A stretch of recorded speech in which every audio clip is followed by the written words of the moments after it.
Assalamualaikum warahmatullahi wabarakatuh. Perkenalkan, nama saya Rahmawati B. Ali. Saya dari kelas D Akuntansi semester 3.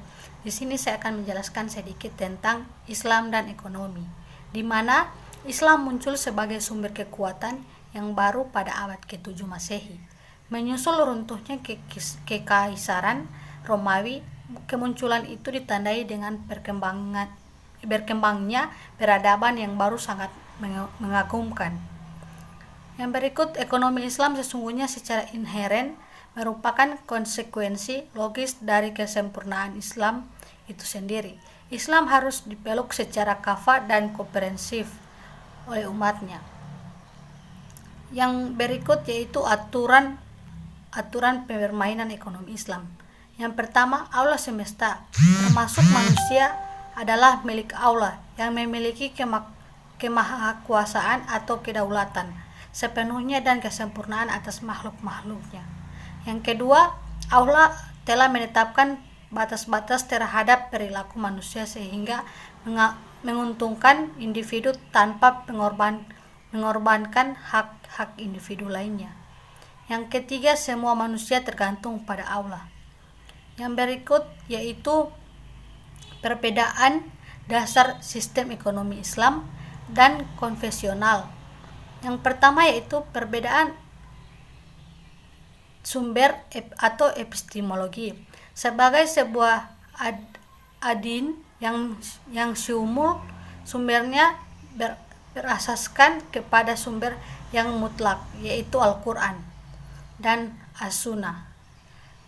Kedudukan sumber yang mutlak ini menjadikan Islam itu sebagai suatu agama atau adin yang istimewa dibandingkan dengan agama-agama ciptaan lain.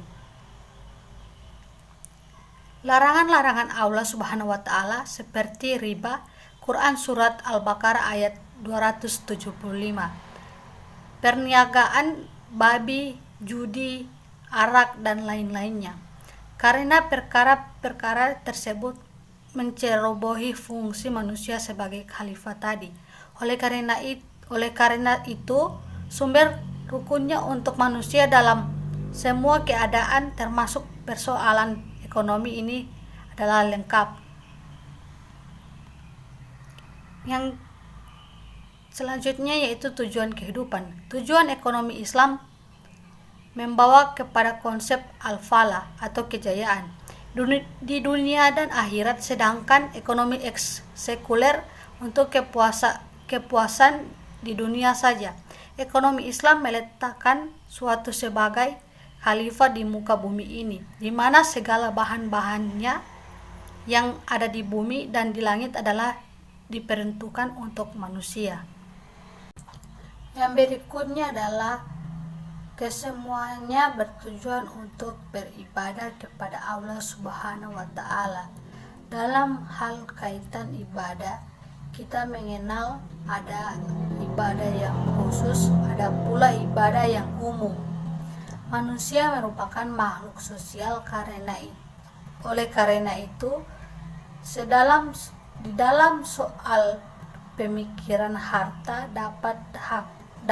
terdapat harta milik individu dan juga terdapat harta yang menjadi hak masyarakat umum. Yang berikutnya yaitu konsep harta sebagai wasilah. Di dalam Islam, harta bukanlah merupakan tujuan hidup, tetapi sekedar wasilah atau perantara bagi mewujudkan perintah Allah Subhanahu wa taala untuk merealisasikan tujuan hidup menurut aliran konvensional ini. Mereka membentuk sistem-sistem yang mengikuti selera nafsu mereka guna memuaskan kehendak material mereka semata. Oleh karena itu, sistem konvensional mempunyai tujuan kekuatan tanpa memedulikan nilai wahyu, maka mereka mengutamakan kepentingan individu atau kepentingan individu atau kepentingan golongan atau individu yang lemah dan berprinsip sikap kuat dialah yang berkuasa. Yang terakhir yaitu konsep hak milik pribadi. Dalam Islam bersifat unik dalam arti bahwa pemilik mutlak segala sesuatu yang ada di bumi dan langit adalah Allah. Manusia hanyalah khalifat di muka bumi. Sekian dari saya.